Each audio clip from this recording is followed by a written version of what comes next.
কালকে যে কন্যালা লক্ষ্মী ইঞ্জোর্ড হয়েছিল, তাকে মারধর করেছিল, সে শ্রমিকের যে অবস্থা খুবই শোচনীয় আছে।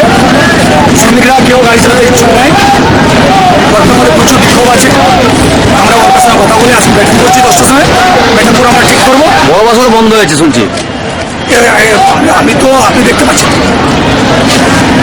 একটা শ্রমিক ইনজোর্ড হচ্ছে, এখানে কিছু মালিক গ্রুপবাজি করে সংগঠনটাকে দুর্বল করার চেষ্টা করছে। তাহলে কি এখন বড় বাস বন্ধ করলেন?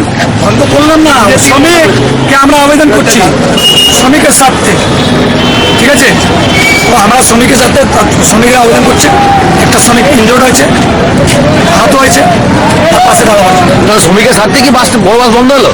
বন্ধ হলো মানে শ্রমিক নিজে, শ্রমিক তো আমাদের এখানে কোনো ডিভাইড নেই। কিছু মালিক শ্রমিককে ডিভাইড করার চেষ্টা করেছে। শ্রমিককে একসাথে কিছু দেন না প্রবাসী মালিকরা, কোনো ওয়েলফেয়ার কমিটি নাই। শ্রমিক মারা গেলে তার সংস্কারের জন্য তার বউকে বাচ্চাকে ভিক্ষা করতে হয়। আপনারা বারবার যে